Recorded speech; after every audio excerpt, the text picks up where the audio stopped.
Hey guys, this is Frozen Things Stews here, and welcome back to another movie review. And today I'm gonna be reviewing Batman Returns. So, Batman Returns is the second installment in the Michael Keaton Batman duology and the Batman final film to star Michael Keaton's Batman in his solo film. Well, until he returns to the Flash a couple of decades later, and uh, and it stars Michael Keaton reprising his role as Batman and Michael Goh and Michael Murphy as well, and new cast who includes Danny DeVito, Michelle Pfeiffer, and Christopher Walken. And so basically, the plot for Batman Returns it tells the story of Batman who must fight, who must face three new villains. In the city of Gotham in in a Christmas setting. Basically, a deformed man who calls himself Penguin wreaks who wreaks havoc across Gotham and he also faces off against Catwoman, a super villain, and an evil businessman named Max Shrek, and and yeah, I guess that's it. So I guess it's all for the plot. So yeah, Batman Returns. I honestly don't know what to say about this in my intro, but I'll talk mostly about the first film first. I'll recap my thoughts on the first film. The first Batman movie from 1989 was excellent and arguably my favorite Tim Burton movie. Even though I do think that Wednesday is the best work that Tim Burton has ever done, Batman 1989 is such a triumph in cinematic history. It's such a classic. It's a classic that I might like it more than Superman 1978, to be honest. Yeah, sure, Superman 1978 it is a better made film, but I have more personal enjoyment over the Batman 1989. Michael Keaton is such a spectacular Batman, and the movie is just so much fun, especially with Jack Nicholson perfectly cast as a Joker. So, Batman Returns is a sequel that needed a lot in order to live up to the first film. And I remember actually liking this movie, like really liking this movie, like almost giving it a near flawless rating back then. Batman Returns is a film that I've heard kind of divisive things about this film. There's like a side of people who say that it is one of the better Batman movies, and there's some who say it's actually pretty underwhelming. So yeah, I don't have a lot to say about the intro. So let's talk about this sequel right here and see how it is compared to the first sequel. I think it's decent. I guess. I Yeah, I actually do think this movie is pretty decent. I'm not gonna lie. However, I think my thoughts on this film on the second rewatch has gone a bit downhill because there are something I don't like about this film, and it certainly does not live up to the first film in any way, and it's nowhere near as good as the first film. But in terms of Tim Burton movies, especially with Tim Burton's track record lately, I will admit I personally think that this is better than most of Tim Burton's movies. I think this is one of his better movies. Now there are some movies I would personally prefer far more over this one, like Beetlejuice, and for sure its sequel, which I predict is going to be the best Tim Burton movie. Edward Scissorhands is also a film I would say is better, and some others. And I would say maybe Charlie and Chocolate Factory, but that I have to like really think of. But I haven't rewatched it though. I need to rewatch for me to say. But Batman Returns is Batman Returns is around the level. So yeah, since I don't have much to say about my introduction to this movie, let's go ahead and talk about this movie. So now first I'm gonna start with the good things about this film. The things that I really like about this film. First of all, Michael Keaton still owns the role as Bruce Wayne and Batman. Bruce Wayne and Batman. I think he still has the same charm as playing when it comes to playing Batman. And I think him as Bruce Wayne, it still gives like such an electrifyingly great performance as the King Crusader. And Batman is still an awesome character either way. Still an awesome character either way. The Either way, I love the Christmas setting of Gotham. I feel like Christmas is such a fitting way to do this. Yeah, sure, it's not yeah, sure, it's I mean it is not that much significance to Christmas, but I mean the Christmas setting makes the movie feel far more enjoyable and enjoyable. And I enjoyed most of this movie. There are times that I don't enjoy it, but I'll talk about that later.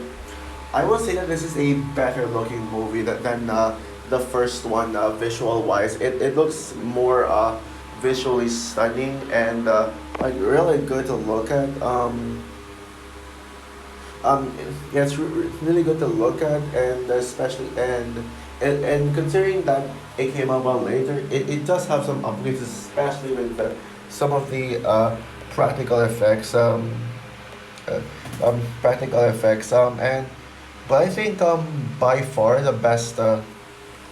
By far the biggest highlight in this film is the three villains. They were the standout of the entire film. Among the three villains, I would say Max is the weakest one. To me, I mean, I like him overall. I mean, Christopher Walken gives such a great villain performance, and I really like, that he's not just or that's he's not just a super villain. He's just a businessman, being corrupted, and there are times when you actually forget that he's actually. There are times when I actually forgot that he was a villain, and but then like later I was at the end I was like, oh yeah, he's a villain. But when it comes to him being a villain, sometimes I like how manipulative he is, like making people think that he's actually a good guy, but he's actually not. And then we got Danny DeVito's Penguin, who to me is Danny DeVito's best role. I mean, yeah, sure. You may argue like another Danny DeVito role, you can say otherwise, but to me personally, Penguin is Danny DeVito's definitive role. Yeah, sure. He's not as good as Colin Farrell's version of Penguin in the Batman, mainly because I think they were able to pull off something unique with Colin Farrell's Penguin. He actually does. He doesn't have a facial recognition. He's just playing he's just the penguin, and he also legit like the penguin without looking anything like Colin Farrell, and I like that uniqueness of it all. But by far the best character in the film and the best of the three villains is Michelle Pfeiffer's Catwoman. Yep, I love this Catwoman. I still think Anne Hathaway's version is my personal favorite Catwoman, but I honestly prefer I honestly prefer her over Zoe Kravitz's Catwoman in my opinion. Yes, I still love Zoe Kravitz's version of Catwoman, especially with her long hair, the long hair wig. I love that, and she actually does have one of the better personalities. But Michelle Pfeiffer's Catwoman is it's just such an excellent Catwoman and such a classic. Made probably my favorite Michelle Pfeiffer role. Janet. Sorry, Janet from Van Dyne from Quantumania. I mean, I just love this version of Catwoman, and I love that she's a straight villain instead of an anti-hero. Unlike most of the other Batman adaptations where they don't really establish her as a villain. And I gotta say, I actually really enjoy it when she does those sexual innuendos. I think you know what I'm talking about. And I love and I just love how much she just steals the show in every single way when it comes to this one right here.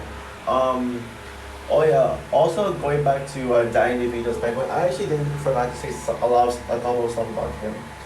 Yeah, like I said, the reason why I prefer Colin Farrell's Penguin over Danny DeVito is because Colin Farrell's Penguin in Batman is all more unique and makes him look unrecognizable. While Danny DeVito's Penguin, you can easily recognize he's just Danny DeVito. But I think Danny DeVito is just such a perfect choice for Penguin. I cannot imagine a better choice, like especially for its time.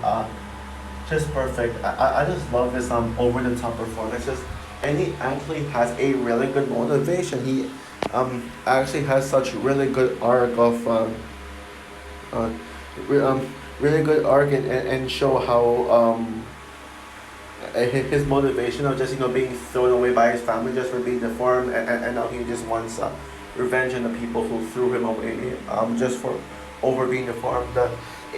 It's such a great commentary on people who such a great commentary on people who have been disrespecting deformed people. Like it's just such a great commentary.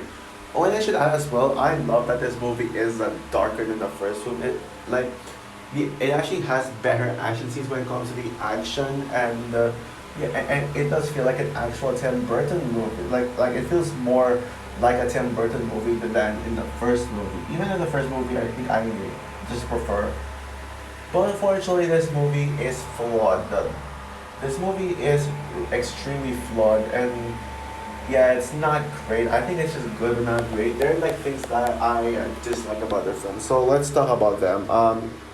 My biggest complaint with the movie is that as much as I love what they do with Michael Keaton as Batman, he has such a lack of screen time here. I feel like his screen time is lacking because the movie focuses far too much on the villains, far too much on the villains. Like like it's like it doesn't really stand as as a Batman movie. It feels like Penguin, Catwoman, and Max, the movie. So the movie focuses in entirely on them, and I feel like the movie needs far more action. Like most of the action scenes like take place in like the second half of the movie.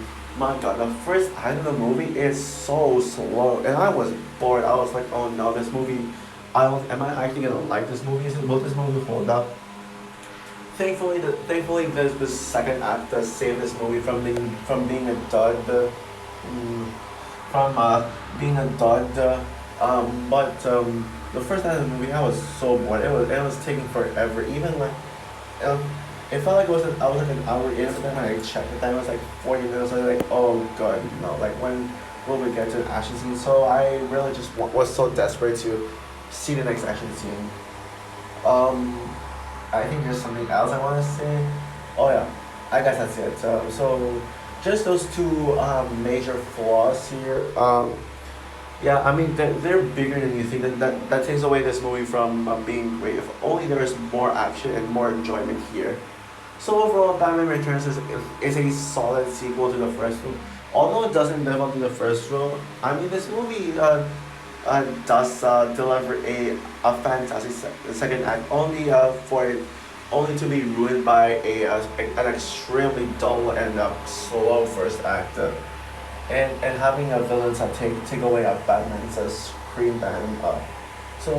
I know this movie is actually a little similar to Wonder Woman 94, but hot take personally, I prefer Wonder Woman 94. Yeah, sure, it's not a great movie. I overpraised it, but at least the movie, as much as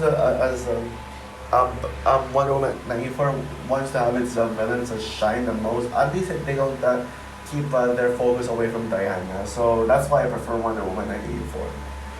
But yeah, so that's it for this film. I'm gonna give it a 7 out of 10, a high 7 out of 10. So also for my review of Batman Returns, what is your opinion of this movie? Do you agree with me that this movie is solid but doesn't live up to the first film? Or do you prefer this over the first? Comment down below, like, subscribe, hit the notification bell, and stay tuned for my review of the Flash TV series with Grant Gustin the final thing I will review in preparation for the Flash. Bye guys.